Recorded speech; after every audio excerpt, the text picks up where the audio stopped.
Happy Friday, everybody. How are you? It's good to be here again.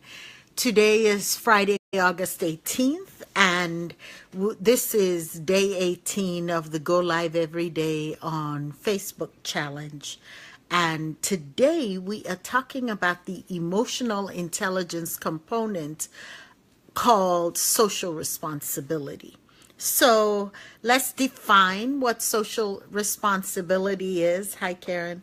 Social responsibility comprises the desire and ability to willingly contribute to society, your societal group, and generally to the welfare of others.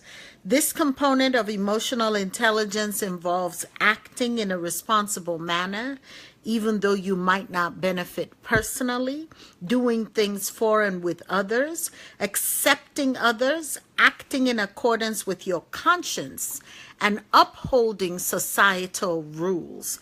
That's the definition of social responsibility. So here's the thing that is so exciting to me in terms of this issue of social responsibility.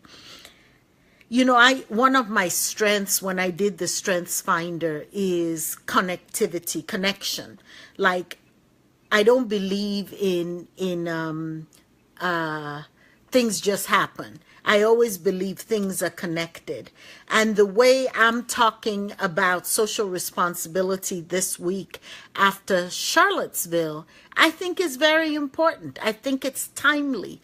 I think it's not a mistake. So this thing of social responsibility, again, we're going to go back to the very first day. Think of a graph, the L in leadership. On one side is the task, and on the other side are the people. And when it comes to people, is the people you're leading as a leader. When it comes to people, it's the people your product is servicing. And when it comes to people, it's also the larger community in which your company is. So for corporate, right, we think of corporate responsibility. I think of BP and Exxon and oil and gas companies, and I know firsthand the damage they've done back home in Nigeria. When there are oil spills, they don't clean up. But, you know, NATO has gotten involved, the UN has gotten involved, I beg your pardon, where we, you know, multinational corporations have corporate responsibilities globally, where they set standards, minimum standards, that this is what we're going to do whenever there's an oil spill anywhere in the world, right? Coca-Cola has global corporate standards. The issue of child labor, Nike had some problems with this in the past, and they were called out on making these sneakers using child labor in Vietnam or wherever. And now these large conglomerates and multinationals have come together to say, these are the basic minimums we're not going to do. That's social responsibility. But the average leader watching this video is just a simple, smaller leader maybe than a large multinational like Nike or Coca-Cola. You are a business person, you're a pastor of a church, you're a leader of a nonprofit executive, and you're wondering, how do you generate social impact? And we're living in this amazing time right now where it is absolutely necessary for you to be aware of your obligation to social responsibility. You've got to begin to speak out. I was so impressed with GoDaddy. Here's a company that does website hosting. The folks in Charlottesville, the alt-right, the haters, the Nazi folks, they had a website held on GoDaddy. And GoDaddy put out a tweet saying, we're hosting your website. You have 24 hours to take it down. We don't want any hate that we're hosting. And GoDaddy did not hear back from them, and GoDaddy took down the website. That's social responsibility. And so when you go into a coffee shop that says we serve everybody here, when you go into a place that says Muslims welcome here, when your business says I support immigrants and refugees, when you go in your workplace to your supervisors and say, these are issues that impact our personnel that you may not be aware of, and we need to be inclusive about this. We exercise social responsibility. So the point is that whoever you are, wherever you are, you have a responsibility to tend to the welfare of the larger social system.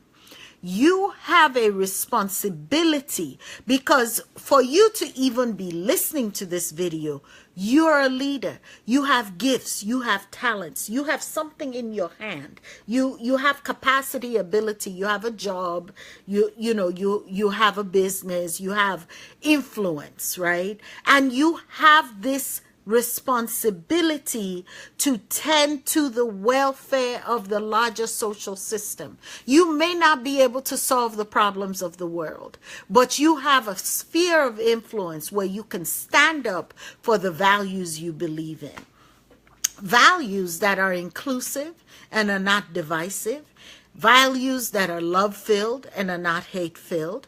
These are critically important things. The world is in need of exercising this amazing gift we call love. And I love that in our time we're being challenged. We're being deeply challenged to say, what does love look like? So, one of the questions for me, and this may be controversial, I think of these folks on the alt-right side, right? And I wonder, but what is it that makes you tick? Why are you so invested in supporting white supremacy? And you know what keeps coming back to me, what keeps coming up for me is that it's fear. You're afraid of losing what it is you think you have or what it is you think you earned. And you don't understand and see the other people around you. And so for us to be socially responsible people, we have to see the people around us. I feel sorry for people that are so rigid. They hold on to archaic ways of being that don't serve them, that don't give them life, that don't help them promote the values that are inclusive and loving and community building, because you know what? None of us can live on our own. None of us were designed to be isolated and never have interaction with other human beings. And then anything that says, I'm better than you because I'm here. Why? Because of your skin color, because of money. Anything that promotes any form of elitism or any ism is a tool of the devil. Let's just call it what it is. It is designed to break down, suppress, hate, make people less than, and nobody is less than. This is why you have to evaluate what it is that you believe. And this is the thing for us Christians, because I'm in the faith-based world. We think because we're Christians, we're better than other people, right? Because we've called on Jesus, we're better than other people, and we're not, because for God so loved the world, right?